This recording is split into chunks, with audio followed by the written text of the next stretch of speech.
Good morning. इसके पहले वाली वीडियो में हमने यूनिट 2 के ही एलपीपी प्रॉब्लम में ग्राफिकल मेथड से क्वेश्चन को सॉल्व करना सीखा था, जिसमें कि मैक्सिमाइजेशन प्रॉब्लम के बारे में हम लोगों ने डिस्कस किया था। अब हम इसी यूनिट के ग्राफिकल मेथड के मिनिमाइजेशन प्रॉब्लम को सॉल्व करना सीखेंगे। आइए देखते हैं।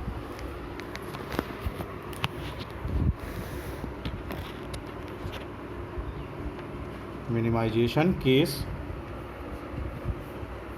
Bye graphical. सबसे पहले हम क्वेश्चन ले लेंगे, जो कि हमारा ऑब्जेक्टिव फंक्शन होगा, जो कि इसमें मिनिमाइजेशन में यानी कि मिनिमम केस में दिया जाएगा। इक्वेशन हम ले लेते हैं z equal to 4x1 plus 2x2, और इसको फुलफ़िल करने के लिए सब्जेक्ट टू कांस्टेंट यानी कि कंडीशंस जो होंगी वो होंगी इक्वेशंस। पहला इक्वेशन होगा x1 plus 2x2 is greater than equal to 2, 3x1 plus x2 is greater than equal to 3, 4x1 plus 3x2 is greater than equal to 6, and conditions x1 and x2 is greater than or equal to 0। अब तीनों इन equalities को solve करने के लिए पहले हम equality में change करेंगे। इसके लिए इन इक्वल जो साइन लगा हुआ है इसकी जगह पर इक्वल साइन में हम इसको कन्वर्ट करते हैं। पहला हो जाएगा x1 plus 2x2 equal to 2, second is 3x1 plus x2 equal to 3 and 4x1 plus 3x2 equal to 6। पहले इक्वेशन में अब कोऑर्डिनेट्स निकालने के लिए ग्राफ पे हमको x1 और x2 की वैल्यू चाहिए, जिसके लिए हम 1 बाय 1 रख करके कोऑर्डिनेट्स निकालते हैं। पहले इक्वेशन में हम निकालेंगे if x1 equal to 0 then x2 की वैल्यू फाइंड होगी, ये हो जाएगी 1, और कोऑर्डिनेट्स हमारे पास हो जाएगा 0 एंड 1। इसी तरीके से अब x2 की वैल्यू को हम 0 रखेंगे और x1 की वैल्यू फाइंड करेंगे, तो इसकी वैल्यू हो जाएगी 2। कोऑर्डिनेट्स हो जाएगा हमारे पास 2 एंड 0। सेकेंड इक्वेशन में if x1 equal to 0 then x2 equal to 3, coordinates हो जाएगा 0 and 3। Again if x2 equal to 0 then x1 equal to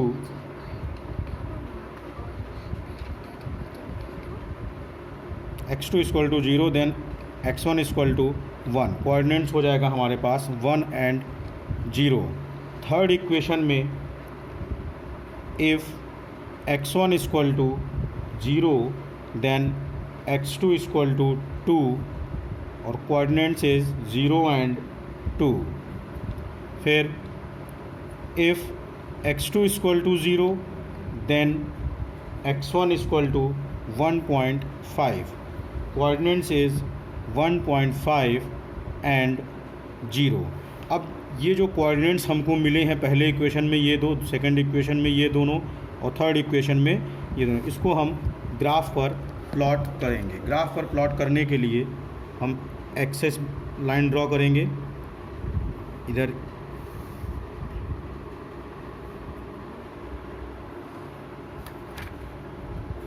ये x1 and this is represent to x2।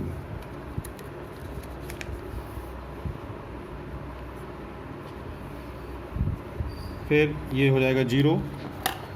Graph थोड़ा सा सही है, इसके लिए हम 2-2 सेंटीमीटर के गैप पर निशान कट मार्क लगाएंगे ताकि इजी हो जाए वैल्यू पुट करने के लिए। 1, 2,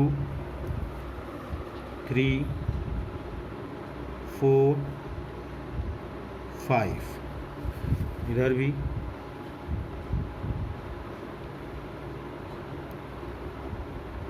1, 2,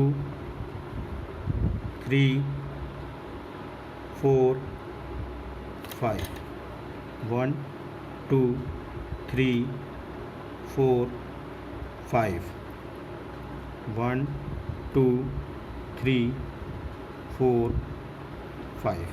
अब अपने कोऑर्डिनेट्स को हम इक्वेशन वाइज रखते जाएंगे। पहला कोऑर्डिनेट था हमारा पहले इक्वेशन में 0 और 1, यानी x1 पर 0 और x2 पर 1, ये रहा।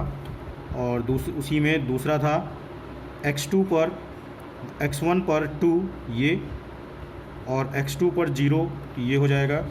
इसको मिला लेंगे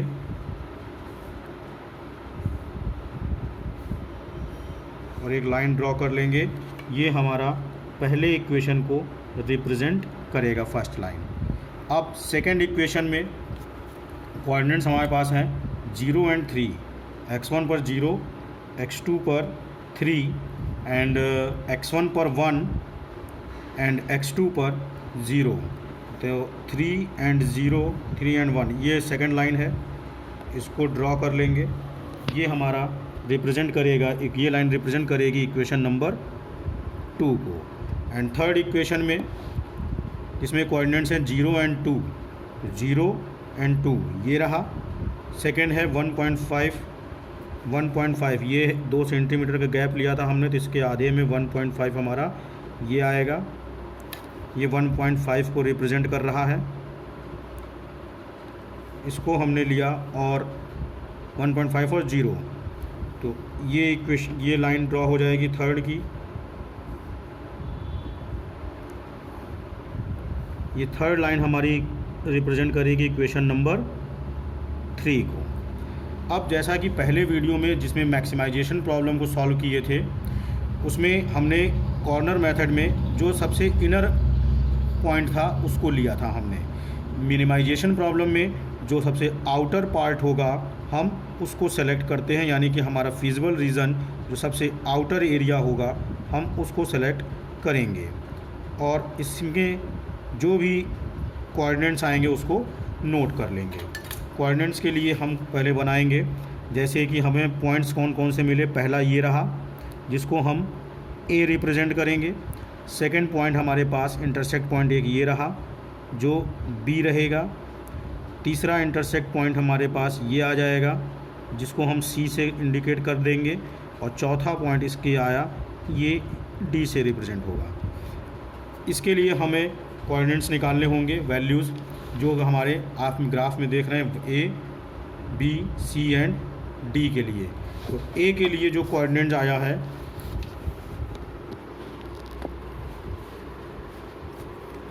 ए के लिए जो कोऑर्डिनेट्स आया है ये हो जाएगा हमारा x1 पर 0 और x2 पर 3, बी के लिए और सी के लिए इसी तरीके से डी। चारों पॉइंट्स के लिए हम कोऑर्डिनेट्स निकालेंगे। बी के लिए जब हम कोऑर्डिनेट्स निकालेंगे तो बी से हम x एक्सिस पर x1 और x2 पर ये लाइन ड्रॉ कर लेंगे और इसमें वैल्यूज़ निकालते हैं। यहाँ पर वैल्यूज़ निकालने के लिए सपोज़ x1 पर ये आ जाएगा 0.6 लमसम, और ये आ जाएगा 1.2 के लमसम, 1.2 के लमसम। अब सी के लिए भी इसी तरीके से लाइन ड्रॉ करेंगे। x1 पे और ये x2 पर। x2 पर ये आ जाएगा हमारा लमसम 1.2 और ये आ जाएगा लमसम हमारा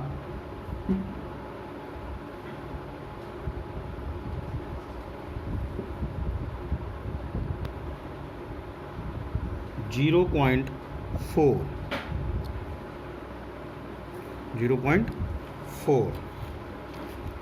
अब इसके बाद क्वेश्चन को जब इसके कोऑर्डिनेट्स निकाल लेंगे तो हम ये देखेंगे पॉइंट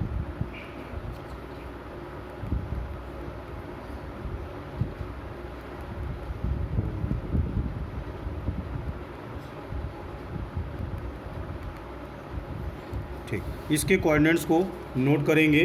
बी का कोऑर्डिनेट्स हमारे पास आया था x1 पर 0.6 और x2 पर 1.2। सी का कोऑर्डिनेट्स आया था x1 पर 1.2 एंड x2 पर आया था 0.4 और डी का कोऑर्डिनेट था x1 पर 2 और x1 पर 0।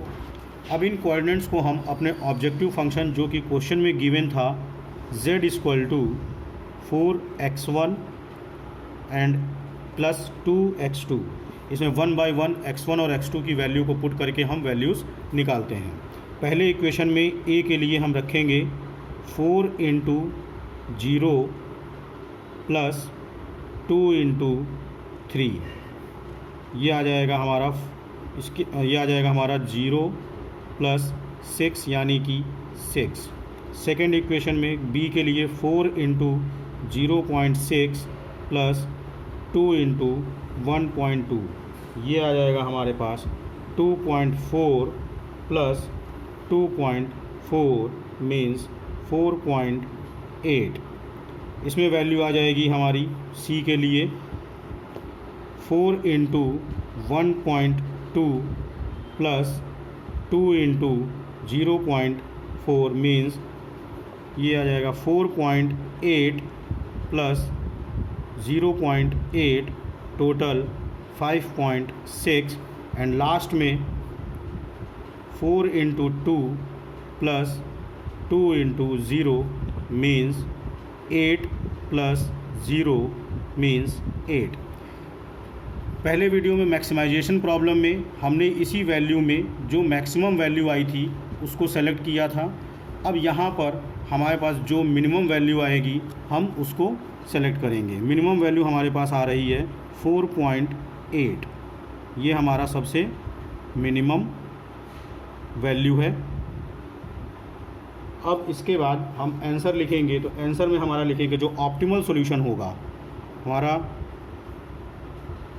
Optimal solution for this question, optimal solution for this LPP is x1 equal to 0.6 and x2 equal to 1 x2 equal to